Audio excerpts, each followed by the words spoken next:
Olá, programa Sim a Vida chega até você aqui na Rede Católica da Igreja, em parceria com a Casa Provida Mãe Imaculada, programa onde nós vinculamos aqui o valor da vida humana, sua dignidade, desde a concepção até a morte natural.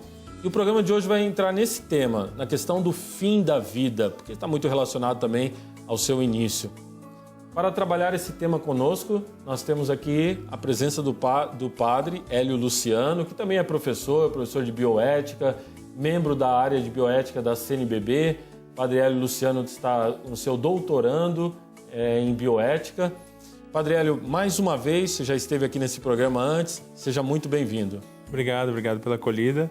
E é bom sempre podermos difundir boa nova do Evangelho da vida das pessoas. Exatamente. Pode parecer que não, né? A gente vai falar de fim da vida, mas está ligado à boa nova do Evangelho mesmo, né? Quem viveu, quem começou a viver vai morrer, faz parte da vida, a morte. É necessário falar dela e estar preparado para ela também. Né? Tem 3 termos aqui, vamos dizer assim, termos técnicos da área da bioética que são interessantes para nós conhecermos. Eutanásia, ortotanásia, distanásia. Geralmente as pessoas ouvem mais falar da eutanásia. Poderia explicar para a gente um pouquinho esses termos? Sim, tem mais termos ainda, se formos pegar todos os termos relacionados, tem mistanásia ainda, tem outros, mas esses são os três básicos nessa relação do fim da vida. Já a eutanásia seria a antecipação da morte para evitar o sofrimento, para evitar a dor, de modo simples. A ortotanásia seria entender o momento correto, o momento de aceitar a morte e vivenciar essa morte também como parte da vida. E a distanásia seria um prolongamento indevido da vida, ou seja, você sabe que não tem condições de permanecer em vida e gasta fundos, gasta dinheiro, gasta inclusive qualidade de vida, que não é um termo absoluto, mas que é um termo que deve ser levado em conta e leva uma qualidade de vida péssima para quê? Para prolongar a vida 1 mês, 2 meses, sabendo que não tem uma esperança de cura real. Então, de modo básico, simples, entendendo esses 3 extremos, a ortotanásia como centro e os 2 extremos, como a eutanásia e a distanásia, então se entende um pouquinho essa relação do final da vida. A eutanásia vamos dizer assim, que é algo, para ficar bem claro para as pessoas, é algo ruim, porque você está eliminando a vida, mesmo que havia a possibilidade dessa vida ir à frente. Sim, você está encurtando a vida, realmente com uma intenção muito própria do nosso tempo. Sempre houve eutanásia, sempre existiu na história da humanidade, mas no nosso tempo, de modo muito claro, esse evitar o sofrimento, evitar a dor. No livro Admirável Mundo Novo, do Huxley, fala muito sobre isso, ou seja, a dor como algo a ser profundamente evitado. Então, esse fugir da dor, como fugir da dor? Morrendo antes. Então, eu me mato antes, eu peço ajuda, o médico tem que vir me ajudar, porque a autonomia minha é absoluta, então o médico teria que vir me ajudar a que eu morra antes de começar a sofrer. No caso da eutanásia, então, existe uma interferência de fora, onde a pessoa não morre de forma natural, vamos dizer assim, mas alguém trabalha para que essa pessoa morra. Sim, a eutanásia propriamente é um tipo de homicídio. Ou seja, o homicídio pode ser a pedido da própria pessoa, que seria uma espécie de assassinato, mas ajudado de suicídio, mas ajudado por alguém. Então é um homicídio, ou então, cada vez mais, em alguns países que já aprovaram há mais tempo, como homicídio direto mesmo. Ou seja, a eutanásia é feita pelo Estado para economizar dinheiro, para economizar recursos públicos.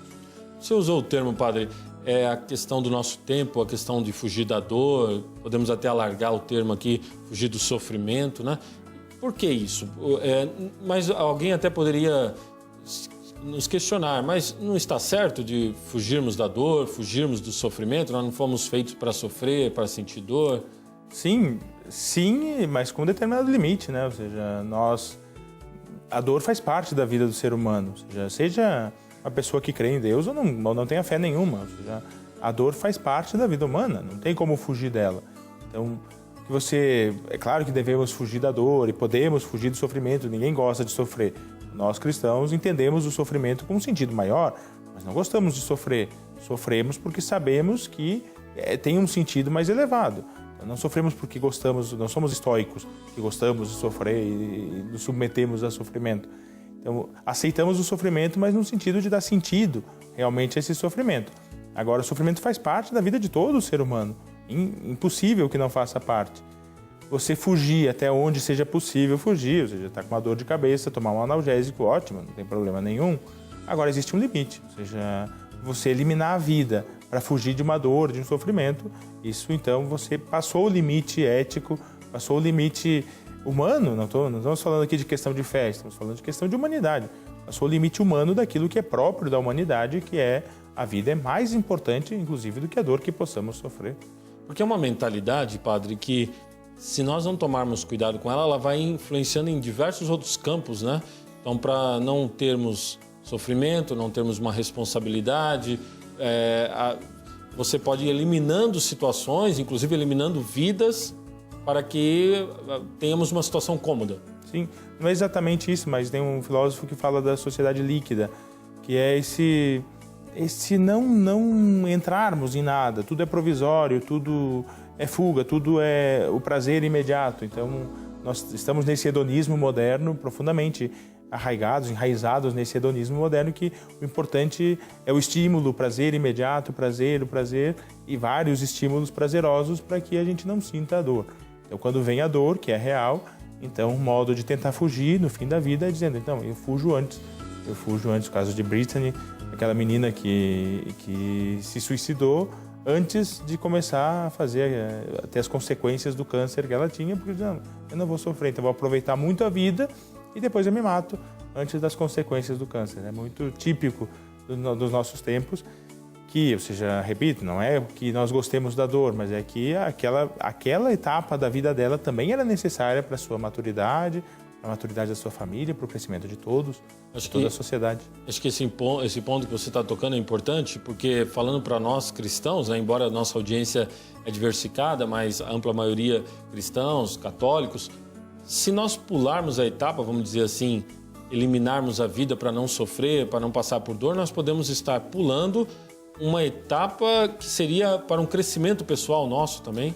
Sem dúvida, mas repito e reforço, ou seja, que não é só para o cristão. Isso é uma questão profundamente humana, ou seja, uma pessoa, um ser humano que não passou por nenhum sofrimento na sua vida é um ser humano infantilizado, e nós temos cada vez mais. E no fim da vida também, uma pessoa que não passa por esse sofrimento natural da morte também é uma pessoa infantilizada na sua morte, que não consegue a maturidade de chegar ao fim da vida, ou seja, fazendo as coisas normais de uma pessoa que chega ao fim da vida, pedir perdão para uma pessoa, retificar algumas coisas, se arrepender de outras, etc., que é normal em um nível meramente humano. Se falarmos no nível revelado de cristãos, católicos, isso assume um caráter muito mais profundo, muito mais significativo, porque aqui se trata do nosso encontro com Deus real e atravessando a cruz de Cristo também. Um Deus que deu a sua vida por nós na cruz. Exato, é o sentido mesmo da cruz, né? Exatamente. Padre, mas aí seria que a nossa sociedade justamente perdeu esse sentido da cruz, perdeu esse sentido do algo mais que o sofrimento pode ajudar, no caso você está falando aqui para nós, de levar a uma maturidade da pessoa humana? Sim, creio que sim. Perdemos o sentido da transcendência e perdendo a transcendência, perdendo que temos algo além disso, ou seja, ou então fantasiando algo muito fácil e muito simples, simplesmente uma transcendência, esquecemos que faz parte da vida do homem essa dimensão da dor, do sofrimento, até as fases. A própria medicina explica as fases da morte, ou seja, uma doença. Primeiro tem a negação, depois eu tenho uma resignação e depois eu tenho a sublimação, que é dar sentido àquilo. Então isso, psicologicamente, todo ser humano possui. Se todo ser humano possui, indica que aqui tem algo que é próprio de todos nós. Nos aprofundamos um pouco mais nesse primeiro bloco, nesse tema da eutanásia, uma forma de tirar, eliminar a vida diante das dificuldades. Nós vamos entrar ainda mais sobre isso, vamos falar de outros termos também. Estamos aqui com o padre Hélio Luciano. Antes de ir para um breve intervalo, eu te convido a ajudar essa obra para que este e outros programas se mantenham no ar. Você pode nos ajudar pelo site padrereginaldomanzotti.org.br ou você pode ligar no 41, prefixo de Curitiba, 3221 6060. O programa Sim a Vida vai para um breve intervalo e já retornaremos.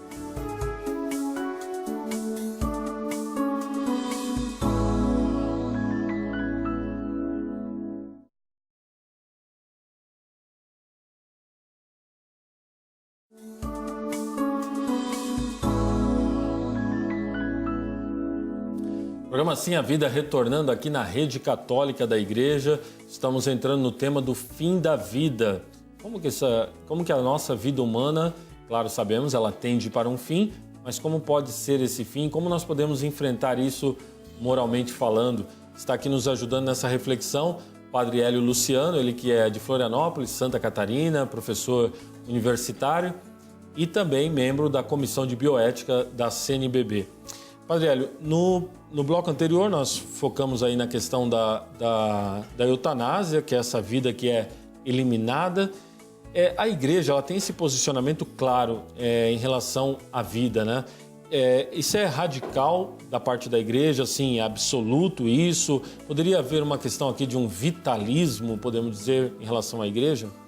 Muitas vezes nos acusam a Igreja de ser vitalista. Você pega livros de bioética, inclusive da área de medicina, dizem a posição da Igreja é a posição vitalista, porque defende a vida em todas as circunstâncias. Só até para as pessoas que estão nos assistindo, o que seria essa, vamos dizer, acusação de vitalista?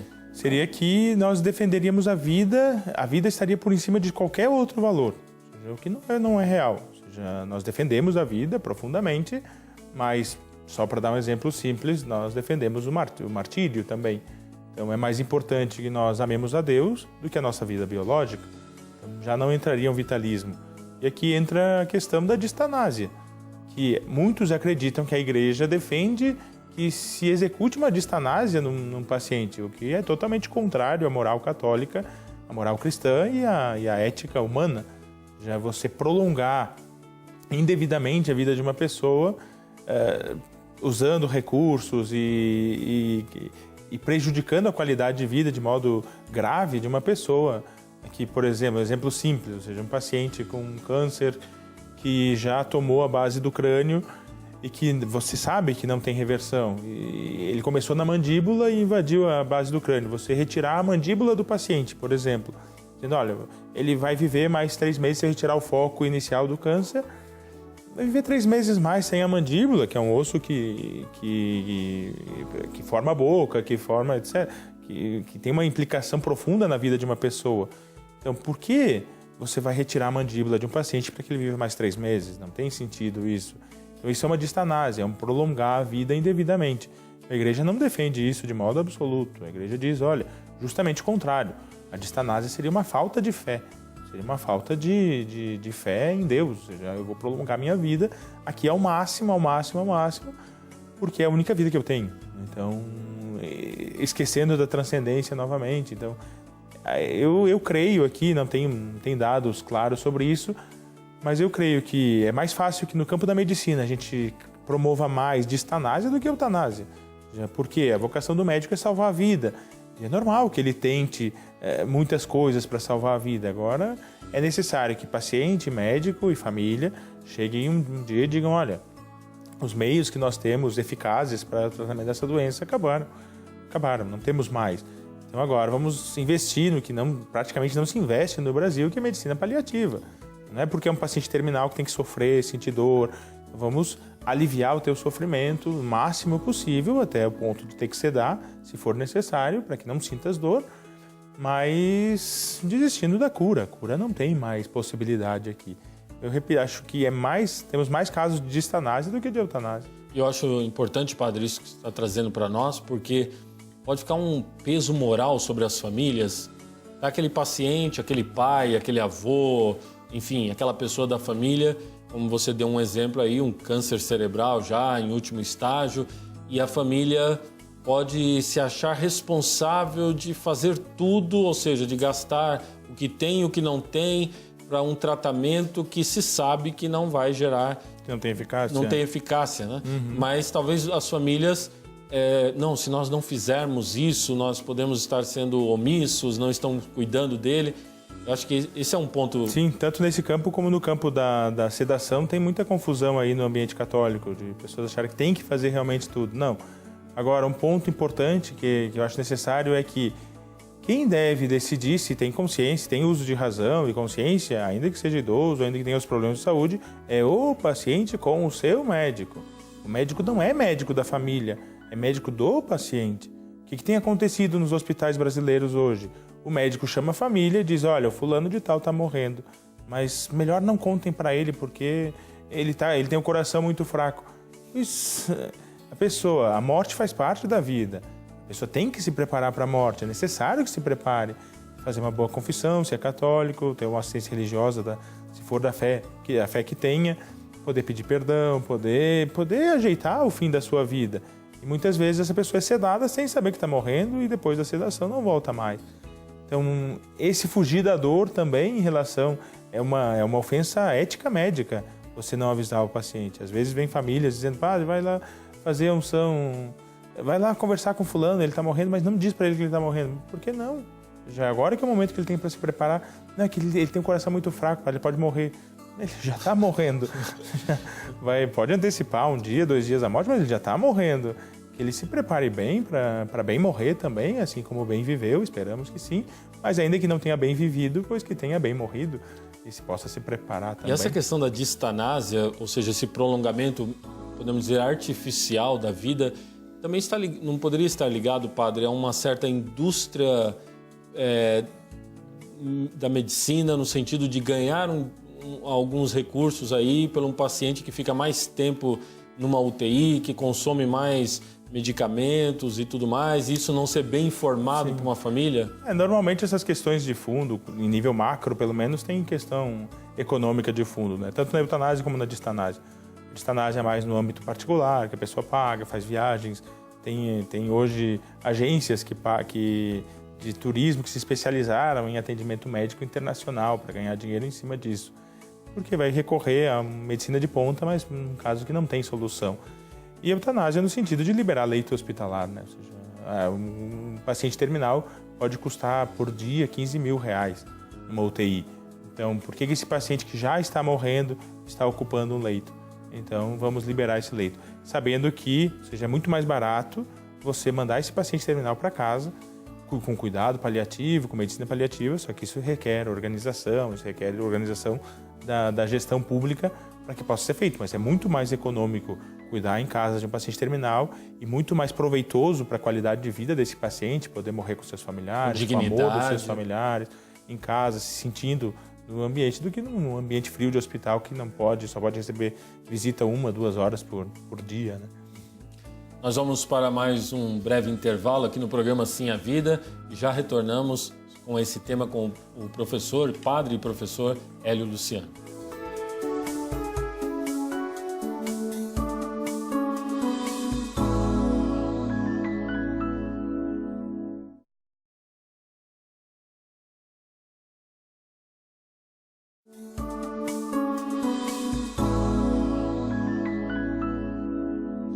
Programa Sim a Vida, retornando, estamos falando sobre a questão do fim da vida humana.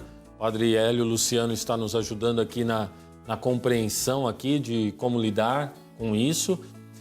Padre Hélio, nós temos visto agora, tem saído estatísticas, que o número de suicídios, tanto no Brasil como no mundo, seja o suicídio assistido, uma forma de eutanásia, né, como você está nos colocando, no mundo afora, como o suicídio mesmo praticado pelas pessoas tem crescido aqui no Brasil também. Como que você vê isso em relação a esse tema que nós estamos tratando? Bom, esses dados de suicídio no mundo inteiro, pelo menos no Ocidente, procura não se divulgar os dados exatos para não estimular. Mas é fato que tem aumentado esse número e, repito, eu creio que por essa sociedade líquida que nos encontramos, que se evita o sofrimento fugindo dele, como se fosse... Bom, inclusive quem se suicida está tentando ser feliz, não encontra outro modo de felicidade. Agora, que é uma questão profundamente ligada à nossa sociedade, aos valores da nossa sociedade, sim, porque se a gente passa, uma criança cresceu, ficou jovem, adolescente, jovem, adulto, achando que tem que estar feliz, numa felicidade superficial a vida toda, um momento que não encontre essa felicidade, ela não sabe como lidar com isso. É uma sociedade que não sabe lidar com frustrações, não sabe lidar com sofrimento, não sabe lidar com dor, não sabe lidar com perdas. E então o número de suicídios acaba aumentando vertiginosamente. Nos blocos anteriores, nós tratamos aqui de, como você mesmo colocou, 2 extremos, né? A eutanásia, essa vida que é podada quando ainda havia possibilidade de vida, e a distanásia, que é artificialmente prolongar essa vida sem, vamos dizer assim, sem perspectiva de recuperação, de melhora. Ortotanásia, que é aquilo que a igreja defende, que está no meio termo, vamos dizer assim. Fale-nos um pouquinho mais sobre isso. Pois é, a ortotanásia seria então o chegar um momento, a pessoa com um grau de subjetividade, lógico, ou seja, não é igual para todo mundo, mas uma pessoa dizer, olha, eu já tentei, sei lá, 2, 3 quimioterapias, não tem nenhum remédio revolucionário aqui na quimioterapia, olha, desisto do tratamento. Não é que não quero morrer, ou seja, não é minha intenção morrer, mas eu desisto de um tratamento porque sei que não tem eficácia mais e não suporto mais esse tratamento. Então, é o enfrentar realmente o fim da vida, o enfrentar a morte como algo natural. Desistir do tratamento, padre, não seria uma espécie, alguém poderia dizer assim, de uma eutanásia disfarçada? Ou seja, você está desistindo de um tratamento, de certa forma você está buscando a morte? Poderia parecer em primeiro momento, mas não, ou seja, porque aqui não é qualquer desistência de tratamento. Ou seja, eu tenho um câncer, eu tenho um carcinoma e uma cirurgia e uma quimioterapia me pode curar. Eu não posso desistir desse tratamento. Isso seria uma eutanásia. Seria um desistir de um tratamento eficaz. Agora, se existe realmente, já não existe mais possibilidade de cura, medicamente não é matemática, mas, ou seja, a probabilidade de cura é muito baixa. Você já tentou vários recursos, a qualidade de vida está piorando, a qualidade econômica da tua família também está piorando. É lógico que você pode dizer, olha, cheguei, é o meu fim, é o fim da minha vida.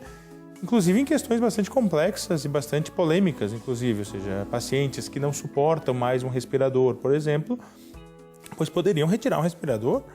Já uma questão aqui que é muito subjetiva e está no limite ali é dizer, por que você quer tirar o respirador? Porque você quer morrer? Isso é eutanásia. Por que você quer retirar o respirador? Porque não suporto mais esse respirador. Há 10 anos nesse respirador não suporto mais. Vitalmente não suporto mais. Retiro sabendo que vou morrer. Então é o limite ali, mas não é eufemismo, não é um reducionismo de uma eutanásia autorizada, mas é uma clareza de que, olha, cheguei ao fim da minha vida, não quero morrer, mas estou pronto para a morte também, porque faz parte da minha vida. Me preparo e faço aquilo que tenho que fazer antes de morrer e estou pronto para a morte. Nós temos aqui, aquilo que você está nos trazendo, a questão da autonomia do paciente e a questão da eutanásia também, né? Sim. É um ponto muito, muito sério, porque a eutanásia está sendo defendida como uma afirmação da autonomia do paciente, que é um dos valores que está mais em voga, um dos princípios que está mais em voga no campo da medicina.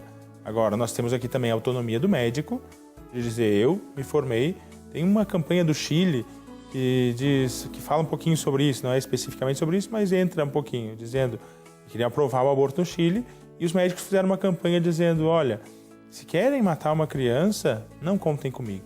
E vários médicos dizem, não contem comigo. Já é claro que a autonomia do paciente é um valor, mas essa autonomia não é absoluta. O médico também tem a sua autonomia de dizer, olha, não quero.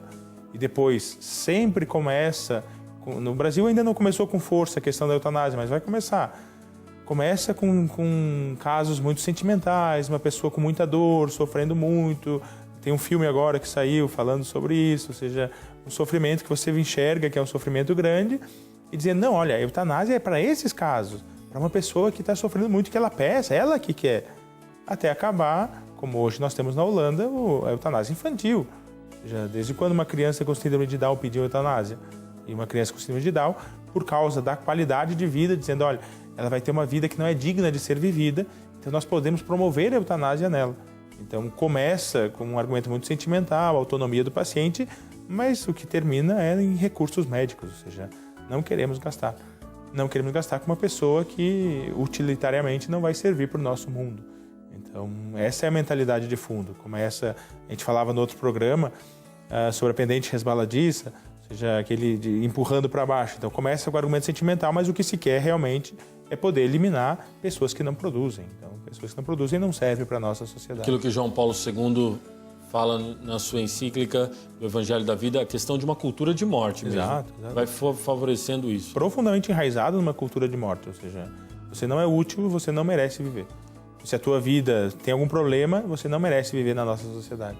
Vai limpando, higienizando a sociedade de outro modo. Por falar em João Paulo II, para a gente fechar, Padre Hélio, nós acompanhamos, né, há 10 anos atrás, 11 anos atrás, o Papa João Paulo II morria e ele foi, vamos dizer, vou usar um termo aqui, definhando aos poucos, ele foi tendo dificuldade de respirar, de se locomover, tanto que no último momento que ele chega na sacada no Vaticano, ele quer dar uma frase, mas ele já não consegue, ele morre ali.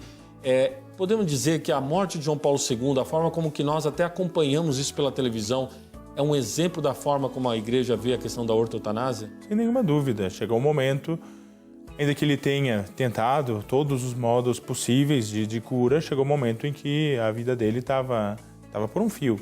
Ele disse, não quero morrer no hospital, não quero morrer no Gemelli. Eu quero que na minha casa tenha o suporte vital básico para eu poder estar ali, na minha casa, no Vaticano, e poder morrer em paz ali. Então o que se fez foi medicina paliativa, realmente, de aliviar a dor, que ele pudesse estar tranquilo, e morreu, não desistindo da vida, mas dizendo, olha, minha vida chegou ao fim, não tem mais nada que possa ser feito medicamente, aceito a morte como aceitei a vida. Muito bem, assim nós chegamos ao fim de mais um programa Sim a Vida. Tivemos a grata presença aqui mais uma vez no nosso programa do Padre Hélio Luciano. Muito obrigado, Padre, pela presença. E a vida que segue adiante com toda a sua dignidade, inclusive na hora da morte. Que Deus te abençoe você e toda a sua família.